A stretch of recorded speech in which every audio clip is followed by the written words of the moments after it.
Hello everyone, we are now on module 6. We are now on sheet files. So before we discuss the concept and principles of sheet files, let us try to identify the learning outcomes for this chapter. So basically, at the end of the module, the students are expected to identify the different type of sheet files and its characteristics, identify the construction methods of sheet files, determine the design considerations of sheet pile penetrating on different type of soil, identify the steps on the analysis and computation of sheet piles penetrating on different types of soils. So, how do we understand sheet pile? So, what is a sheet pile? What are the common uses of sheet piles? Where it is being used during construction? So basically, sheet piles are designed to interlock with each other. They are installed in sequence along the planned excavation perimeter. When arranged together, they form a wall for permanent or temporary earth support along with anchors to provide extra lateral support. So a sheet pile can either be used to provide temporary or permanent walls in construction industry. So sheet piling is used as an excavation support and for soil retention. It creates border which keeps the soil back away from the structure. So what are the common uses of sheet piles? So basically sheet piles are used to support excavation. So if you're going to observe in a certain construction, there is an excavation to support the movement of the earth within a certain perimeter. They install a sheet pile, so to prevent the movement of the lateral earth on that particular area. So it is also used to construct cofferdams. So cofferdams are structure that retains water and soil that allows the enclosed area to be pumped out and excavated dry. So cofferdam, the construction of cofferdam actually is common. It can be seen for construction of the bridge pier and other support structure built within water. So basically, why do we have to construct a cofferdam? Basically the purpose of the construction of cofferdam is to have a dry working area. For example, you are on bridge construction or any structure that is constructed within water. So that you can have a dry working area, you construct a cofferdam. So in the construction of the cofferdam, they install within that area, they used a sheet pile. So third one, sheet pile can also be used to construct seawall and bulkheads. And it create also the construction of sheet pile create barriers to groundwater flow. So it create barriers to groundwater flow. So this one is an illustration of a sheet pile. So this one basically is to create barrier to groundwater flow. So this is an example of waterfront sheet pile wall. So the connected or semi-connected sheet pile are often used to build continuous wall for waterfront structure that range from small waterfront pleasure boat launching facilities to large dock facilities. In contrast to the construction of other types of retaining wall, the building of sheet pile walls doesn't usually require dewatering of that site. So sheet piles, as mentioned, can be a temporary structure such as basements. So we have the different types of sheet piles that are commonly used in construction. So we have a wooden sheet pile, we have a concrete sheet pile, and we also have a steel sheet pile. So basically these are illustrations of the various types of wooden and concrete sheet piles. So this one is a table illustration which illustrates the properties of some sheet pile section. This sheet pile section was produced by a certain company, and we have here the different section for a particular sheet pile. So for the construction method, there are two categories of construction method. The first one is a cantilever, and The second one is an anchored sheet pile. So when we talk about cantilever, these are used where the height of the soil or water to be retained is smaller than 4.5 meters. Forces acting are active earth pressure on the back of the wall and the passive earth pressure on the front of the wall. So basically, cantilever sheet pile are used if the soil and water to be retained is below 4.5 meters. And the forces that are acting, of course, are the active earth pressure, which is on the back of the wall, and on the front of the wall, we have the passive earth pressure. So the second category is the anchored sheet pile. When we talk about anchored sheet pile, this sheet pile are held above the driven depth by anchors provided at suitable level.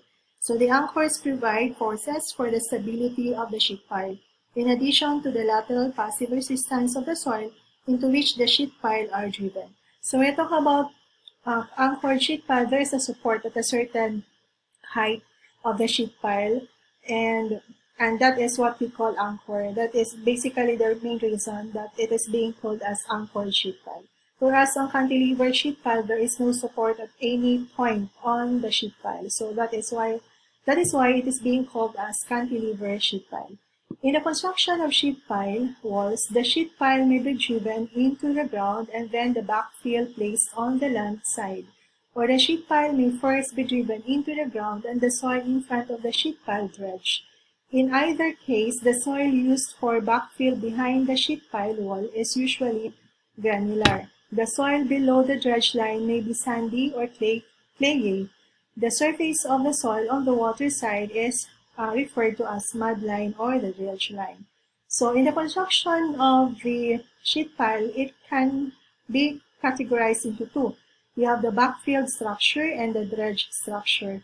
So we have here an illustration for the sequence of the construction for a backfill structure. So basically, you have 4 steps in the construction for backfill structure. So the first one is you're going to dredge the in situ soil in front and back of the proposed structure. So you're going to dredge. This is the original ground surface. So you're going to dredge this one up to this line, this is our dredge line. So you're going to dredge this, getting the soil, the in situ soil within that perimeter.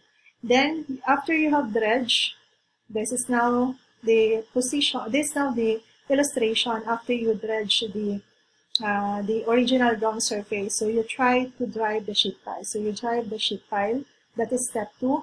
Then step 3. Backfill to the level of the anchor and place the anchor system. So for this one, after you have driven the sheet pile, you're going to place your backfill up to the portion of the anchor rod. In number 4, you're going to backfill up to the top of the wall. So after you have placed the backfill up to the anchor rod, you place again the backfill up to the top of the sheet pile. So that is the sequence for the construction of the backfill structure. So for the sequence of construction of a dredge sheet pile, this is the construction for a dredge sheet pile. So basically, you have also 4 steps. So you're going, without dredging, this is the original ground surface. You immediately build or you immediately install the sheet pile. After you have installed the sheet pile, you're going to backfill up to the anchor rod. Of course, you're going to place the anchor rod. Then you try to backfill up to the portion of the anchor rod. Once you have placed the backfill up to the level of the anchor rod, you're going to place your the backfill again up to the level top of the sheet pile. Then afterwards, you're going to dredge now the original ground surface. So this is the step for a dredge structure. So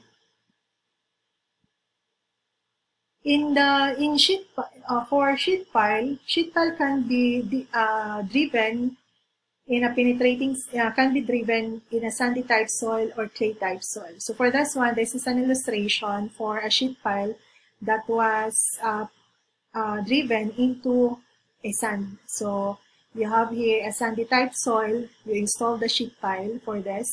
So after you have installed the sheet pile, of course, the forces acting here, you have the active pressure. You have the dredge line, of course. Above the dredge line, there is a force acting. We have the active pressure. Then below the dredge line, you have now the below the dredge line, but above point O, you have the active pressure at the back of the wall, and you have the passive pressure at the front of the wall. Below point O, you have the passive pressure at the back of the wall, and you have an active pressure at the front of the wall. Of course, there is a water table, so basically, you have a hydrostatic force for this one. However, since they are on the same level, hydrostatic force can be neglected. So for a cantilever sheet pile penetrating sandy type soil, so the soil retained by the sheet pile above the dredge line is also a sand. So the water table at a certain depth L sub 1 below the top of the wall, the effective angle of friction of the sand will be phi prime, and of course the active pressure at the depth Z, which is equal to L1, is given by this equation. Of course, our case of A is our Rankine active pressure, and it is given by this expression. Of course, our gamma is the unit weight of the soil above the water table. Similarly, if you're going to get the active pressure at a certain depth Z, wherein Z is equal to L1 plus L2, you can have, this will be your expression. So this can be now your active pressure, sigma sub 2. This is your active pressure, sigma sub 1. If you're going to have that illustration, so this is our illustration for a sheet pile penetrating a sandy type soil. So we have identified the value for sigma sub 1. Of course, the sigma sub 1 is above the water table, but above the water table, this is also a sandy type soil. So this would be equivalent, as mentioned, gamma L sub 1 times K sub A. And your sigma sub 2, similarly, that would be gamma times L1 plus L2 times your K sub A. So that is for the active pressure for to compute for the active pressure.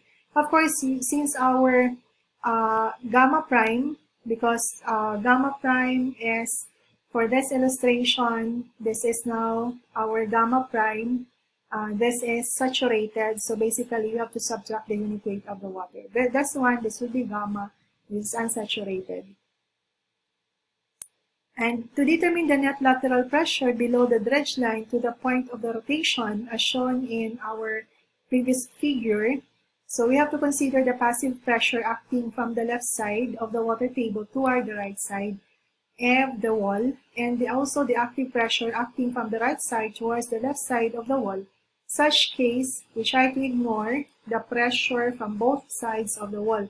So basically, from our illustration, our active pressure now will be equivalent to this equation. So this illustrates here, that's from here, as mentioned, our hydrostatic force is neglected since it is acting on the left side of the wall and on the right side of the wall of the same level. So the hydrostatic force become 0, and our active force, active pressure at a certain depth Z will be equivalent to this equation. So that is for the illustration that we have on figure 9.6 that we have presented just a while ago. So this is an illustration for the cantilever sheet pile penetrating the sand. So basically, you have a pressure diagram here. So what is important, you have to identify the position, location of the parameters. For example, L1, L2, your L sub 4, your D, L sub 5, gamma 1, gamma 2, your gamma 3, sigma sub 1, sigma sub 2, sigma sub 3, sigma sub 4, and the location of your total force P, and its where is the location of P with respect to point E, that is Z bar, so that this parameters will be used in the computation for the maximum moment, active pressure, total force for a sheet pile penetrating a sand. What is important is the position of those variables that is used on the equation.